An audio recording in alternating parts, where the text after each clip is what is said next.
İndi bax Nərmin xanım, burada bir sual yaranır. Onun hiss elədiyi doğrudur, yoxsa yanlışdır? İndi məsələ də orasındadır da. Ona görə mən ifratdan bayaqları danışdım ki, aşırı olanda xanım bir dayanmalıdır. Bu o insanın, o bəyin normasıdır. Bu həmişə belə davam eləyəcək. Bəli. Ona görə də ovçu məsələsini mən boş yerə əvvəldə vurğulamadım. Yəni gözünə kəstirir, belə yaxşı mənada ovunu da belə metaforik desək, ovunu gözünə kəstirir. Bir yerdən sonra əlbəttə ki, müəyyən həyat keçir, zaman keçir, övladlar dünyaya gəlir və artıq o rusların gözəl sözü var, bıt. Bu keçir artıq məişət formasına. Məişət formasına da keçəndən sonra artıq nə olur? Bir-birinə alışma. Məsələn, ayrı evlərdə yaşayanda necə olur? Biz bilirik də.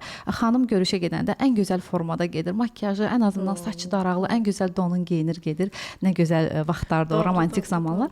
Ancaq etiraf eləyək və açıq danışaq ki, bu da həyatın bir əslində gözəlliyi və reallığıdır ki, ailə içində axı biz bir evin içinə girəndə istər-istəməz müəyyən bəzi özəl məqamlarda görürük axı bir-birimizi, geyimlər olsun və yaxud evdə sadə bir hal olsun, yuxudan oyandı, məsələn, saçı daraqsız halı olsun. Əsl sevgi, əsl dəyər, bəli, əsl məhəbbət odur ki, məhəbbətin ən ali forması sevgidir, hörmətdir.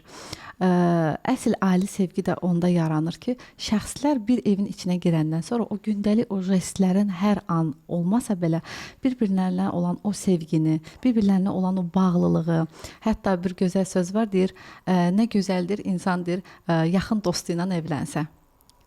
Bəli, belə bir deyim var. Deyir, danışa biləcəyiniz insanlarla evlənin. Çox doğrudur. Hə. Bəli, dost ola biləcəyiniz insanlarla evlənin.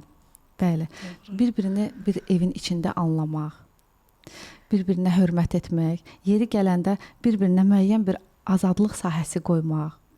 Bəli, Bəlkə biz